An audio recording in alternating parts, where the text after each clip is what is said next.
안녕하세요. 포유한율연구소입니다. 오늘은 미국의 핑코, 여러분들 아시는 분은 아실 거예요. 미국 최대의 채권 투자 회사입니다. 근데 여기 CIO는 최고 투자 책임자인데 물가 전망을 내놨어요. 참고로 이제 이 핑코라는 회사가 채권 전문으로 투자하는 그 회사이기 때문에 아무래도 물가에 대해서는 좀 예? 안정적일 것이라는 기대 심리를 펴는 전망이 있다는 것은 참고해야 됩니다. 왜 그러냐면 이제 물가가 오르면 채권 금리가 이제 상승하잖아요. 그럼 채권 가격이 하락한다는 거죠. 그렇기 때문에 채권 전문가들은 그 채권 가격 하락이 불리하니까 가급적이면 이제 물가 전망에 대해서도 좀 좋게 보는 경향이 있죠. 그럼에도 불구하고 우리 연구소가 이 핑코 의견을 여러분에게 소개하는 이유는 설득력이 있다라는 거죠. 우선은 이제 미국 정부도 이제 부채가 많잖아요. 그러니까 낮은 금리를 유지할 실익이 있다.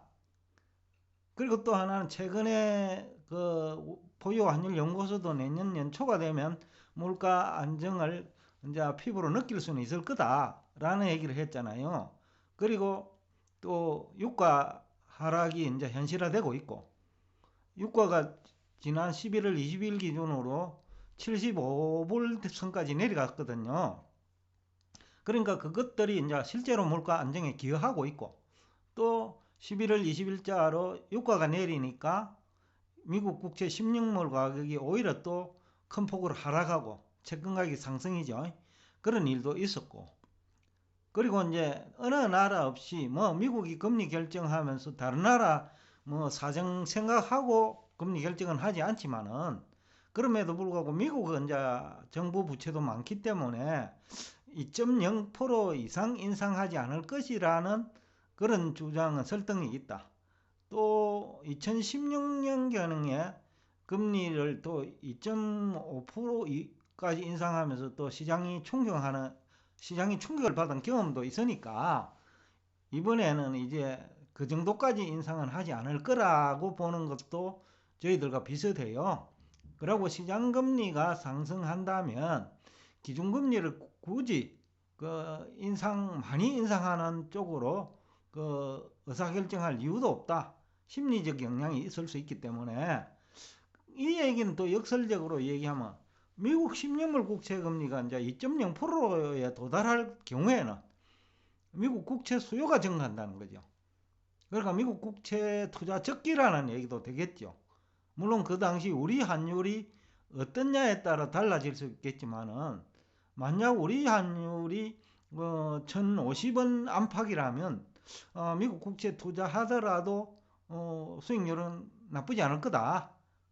국내에서 외화예금하는 것보다는 오히려 낫다. 금리가 있으니까 그런 측면에서도 한번 볼 수 있고 또 만약에 2.0% 조달하면 일시적으로라도 금리가 1.7%까지 내려가면 10년물의 경우에는 그것도 수익이 짭짤하거든요.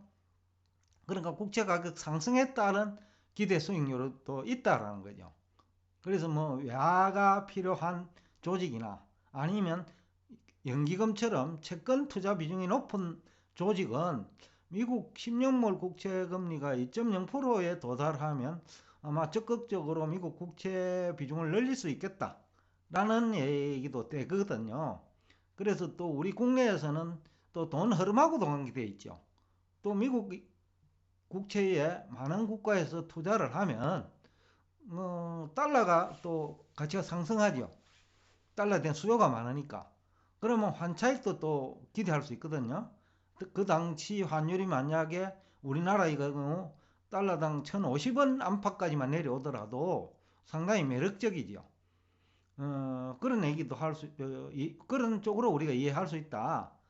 이 지금 이 얘기는 이제 KBS 김현석 기자라고 계신데 그 화상으로 통화하는 거를 제가 들었거든요.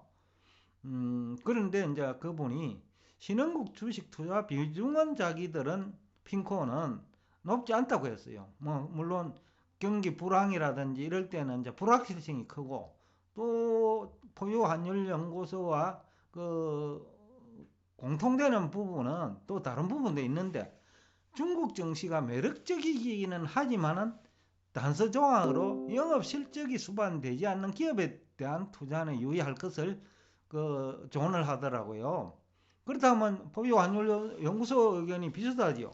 중국 기업들 다수가 실적을 수반 못하니까, 그러니까 소수의 어떤 종목 중심의 투자는 매력적이지만은 ETF 투자 같은 거는 위험하다는 얘기하고 동일하죠.